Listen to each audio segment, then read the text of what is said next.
Care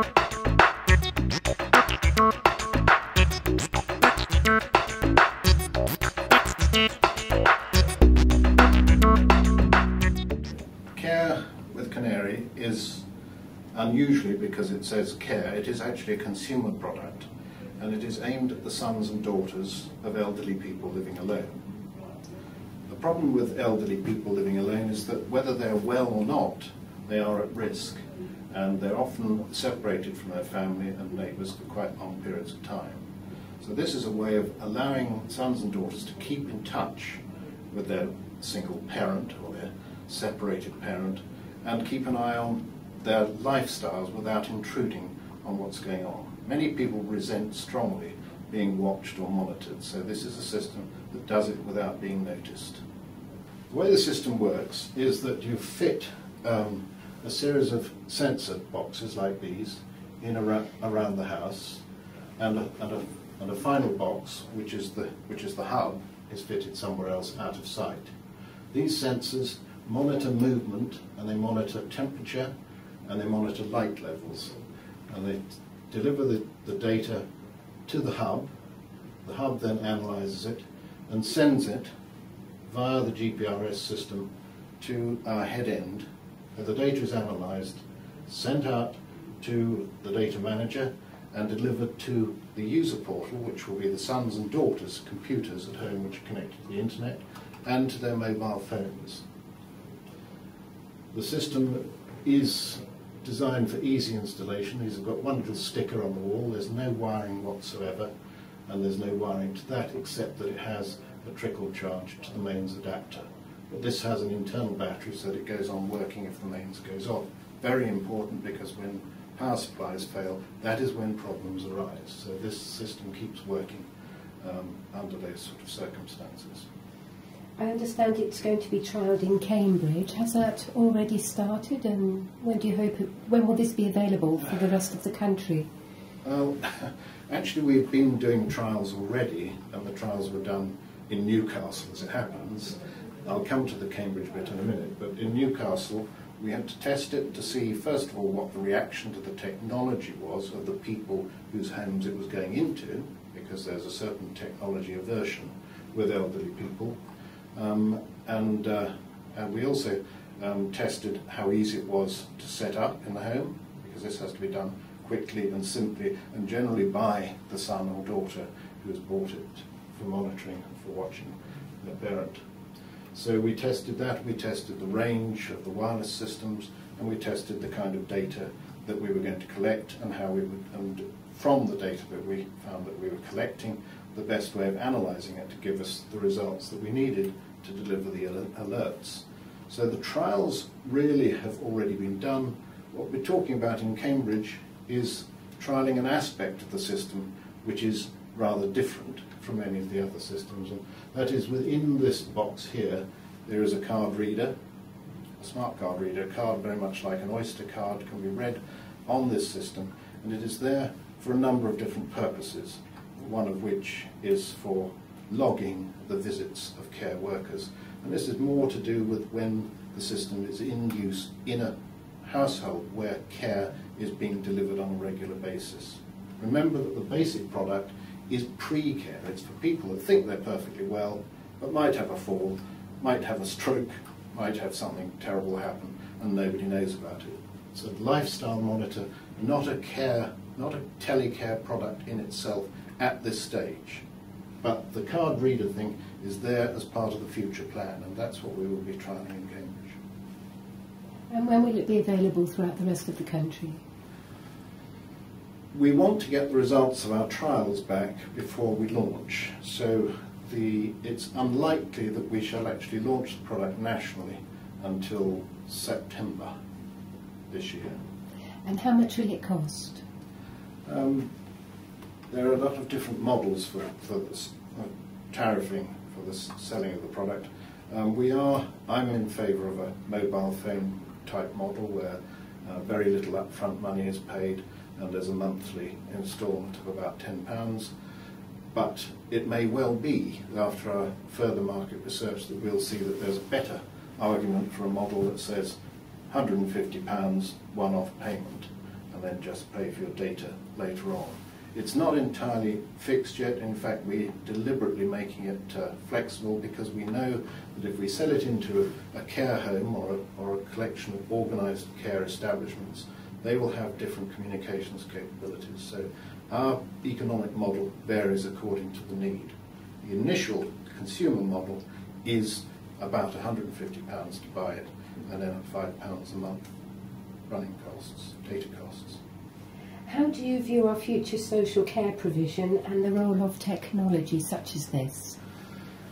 That is an enormous question, because care of the elderly in the light of our ageing population is one of the biggest economic challenges that there is. And if we have to do one of two things. We either have to raise the retirement age, or we have to dramatically increase the productivity or reduce the cost of keeping people in retirement. Obviously, the biggest effort will be in encouraging people to make provision for their own retirement. But this doesn't always work. So care and reducing the costs of care, reducing the incidence of people going into hospital, is absolutely paramount. It's estimated that the cost of informal care to the nation is approximately £100 billion per year. It isn't a cost, it is carried out by volunteers, friends and family, that do this as part of their normal lives. £100 billion, which is 2/3 of the cost of the National Health Service. So somehow or other, that amount of effort has got to be increased, otherwise we have an impossible task maintaining a population which we've just reached, the population bulge, which was the post-war bulge. It's just reaching retirement age now. And it means that there are actually more people leaving work than there are entering work. And you can imagine, considering that when people retire, they then go on to live another 20, 30 or even 40 years. If they're not producing tax revenue, we've got a big problem. So care is absolutely an essential part of this economic challenge. And every kind of care mechanism will be employed to reduce the cost burden on the state. Our little product is preemptive. It sits there before people are ill. The telecare technologies that are emerging will be there to look after people when they're in need of care, and then the telehealth products are the next stage, where they're actually delivering the kind of service that was previously done in hospitals and at doctors' surgeries. What feedback have you had from the government, from local authorities and social care providers about care with Canary? Well, obviously we haven't, because the product hasn't been launched, we haven't got a lot of direct feedback, but at central government we were fortunate enough to have a certain amount of grant support, and so our trials were, the results of our trials were seen by Technology Strategy Board, for instance, which is a subset of BIS, and this kind of product is very much approved of and encouraged at government level. I think there's a series of technology programs to encourage more and more products of this kind to be made. Local authority levels, I think so far we've had extremely positive responses from. I think the only people that are naturally cautious are the people that are currently delivering this kind of thing, particularly within the National Health Service.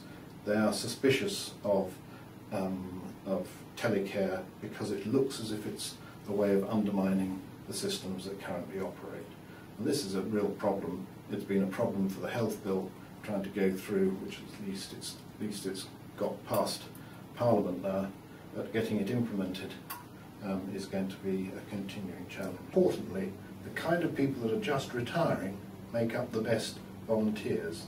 They're well people, they've got time on their hands, and they've got experience to bring to the problem. So this is a very important aspect of it, and we're using Canary to bring those people together using the care card system. What plans do you have for the future development of care with Canary? Quite a lot of plans, but initially the product is a consumer product, and it is designed to keep away from the problems associated with delivering medical systems of any sort.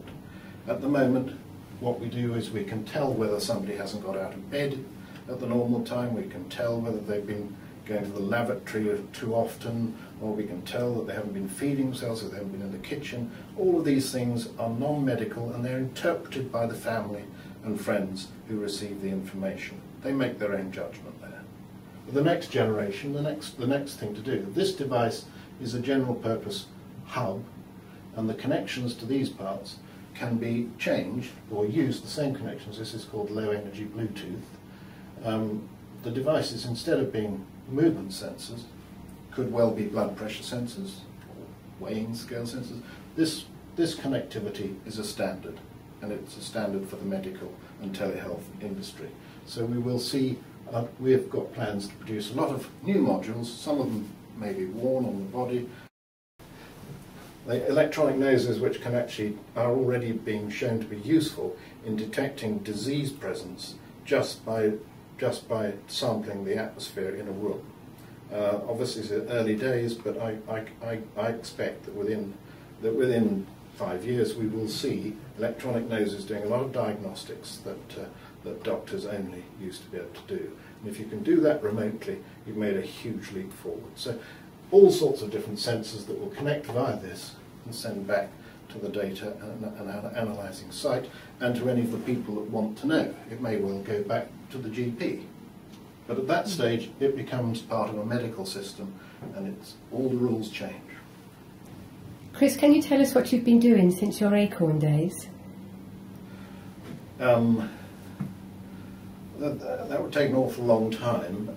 I've been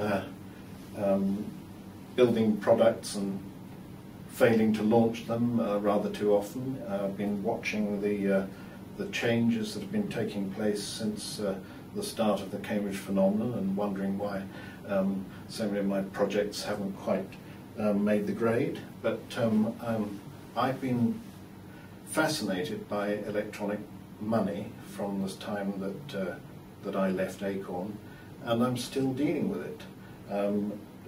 Electronic money, and I think probably because I resent the way the banks control the way that we transfer value, and I don't think banks should be doing that. I think banks should be doing what they're supposed to do, that's lending money, and that moving money around is our own business, and the telcos, broadband, everything is there to do it far more efficiently than the banks. And I love looking at things like crowdfunding there, or crowd lending. You put up a sign on the internet, say, I need some money for this and I want it for 6 months, and some people say, well, that sounds like a good idea, I'll lend it. That's the way I think it should be done, the way the banks are running things, and they're stopping people from doing it by having rules and dreaming up regulations to prevent private individuals doing something different. So I'm still pushing away at this kind of things, ways of moving resource around electronically, digitally, and I'm hoping that we're seeing some signs that eventually the stranglehold that the banks have had for so long is weakening. Are there any lessons you've learned from your Acorn days? I don't think any of the lessons that I learned in the Acorn days are relevant nowadays. Yes, we learned a lot of lessons during that time, but the world has changed so much. The world where the internet and ubiquitous communications mechanisms, it just has changed the world too much to use any of those lessons in today's environment. I'm proud. I quite enjoy quiet satisfaction about things, but I know what you mean, I think. And if I was to be absolutely honest, I get quiet satisfaction from seeing how many people think that the BBC computer created an environment which helped creativity, and so many people think that it was a wonderful period when growth of new businesses was started and so on. That's all very nice, but it certainly wasn't something I'd planned, or even my co-founders had planned for, so we shouldn't feel pride, but there's a quiet satisfaction in being associated with that. The thing that I do enjoy probably most of all is the thing that came before the BBC computer that got me out of building kits for hobbyists to make radios and amplifiers and into a completely new field, which was computing.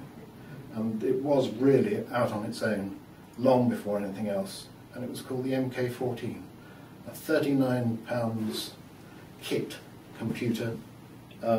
We sold 90,000 of them, and it reminds me very much of the Raspberry Pi product that's recently been announced, and though the scale of things is somewhat different. A million times more powerful, and they'll probably sell a million times more often. But that for me, because I sat there and I made the printed circuit board and I tested the thing and I built it, and I did every part of that myself. I sat in the office all over Christmas answering phone calls from people that couldn't get their MK14 working, or were worried about why it hadn't arrived by Boxing Day. And you know, that was a wonderful time, and I really enjoyed the creativity, the creative moment of that product. Probably more. I have been more personally involved with that than the BBC computer.